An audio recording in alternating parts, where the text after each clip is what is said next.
नमस्कार दोस्तों, हमारी आज की कहानी का नाम है सुंदरता। सौम्या, जैसा नाम वैसी काया, एक बेहद खूबसूरत लड़की थी। जहाँ भी जाती मानो रौनक सी लगा देती। उसकी सुंदरता के चर्चे दूर दूर तक थे। इस बात को स्वयं जानती भी थी और कहीं ना कहीं उसे अपनी खूबसूरती का गुमान भी था। एक दिन सौम्या कुछ शांत सी थी, मानो मन में कुछ सोच रही हो।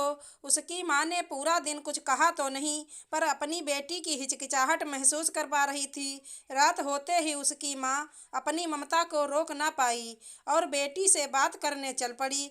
जैसे ही उसकी माँ ने सौम्या से पूछा कि वो अचानक से इतनी मायूस क्यों दिख रही थी, तो वह अपना दर्द नहीं छुपा पाई और रो पड़ी। माँ को थोड़ा डर लगा। इससे पहले कि उसकी माँ कुछ बोल पाती, सौम्या माँ के गले लग गई। कुछ देर तक रोती रही, फिर सिसकते हुए बोली, माँ, मैं सुंदर नहीं रहना चाहती हूँ। मेरी सुंदरता की मार मेरी दोस्ती को खोखला कर रही है। मेरी मदद करो माँ। इतना सुनते ही उसकी माँ को सब समझ आ गया। असल में सौम्या की सहेली दिव्या को लड़के देखने आने वाले थे और दिव्या की माँ को हमेशा सौम्या की सुंदरता से दिक्कत होती थी। उनको लगता कि सौम्या की सुंदरता के आगे उनकी बेटी की सुंदरता दब जाती है। उस दिन भी सौम्या जब दिव्या के घर पहुंची तो उसकी माँ को अच्छा नहीं लगा। जब तक वह कुछ बोल पाती तब तक लड़के वाले आ चुके थे और सौम्या को देखकर उन्होंने भी सबकी तरह दोनों सहेलियों में तुलनात्मक समीक्षा करने लगे। उस दिन मानो सौम्या के ऊपर आसमान टूट पड़ा हो।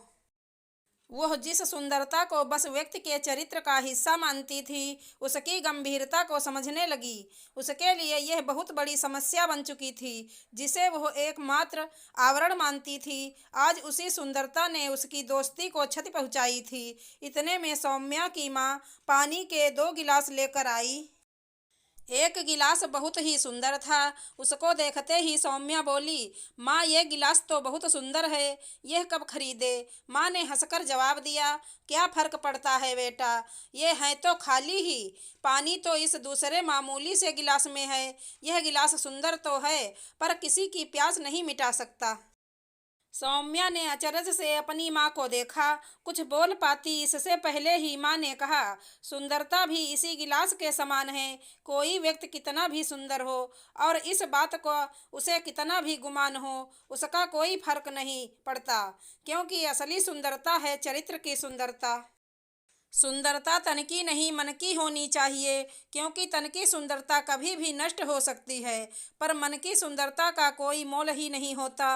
माँ की बातें सौम्या के मन को चीरती हुई निकल गईं। वह समझ चुकी थी कि उसकी माँ ने उसे सच्चाई का आईना दिखाया था। वह अपनी माँ के प्रति कृतज्ञ थी। कोई भी शब्द उनका धन्यवाद देने के लिए कम पड़ते।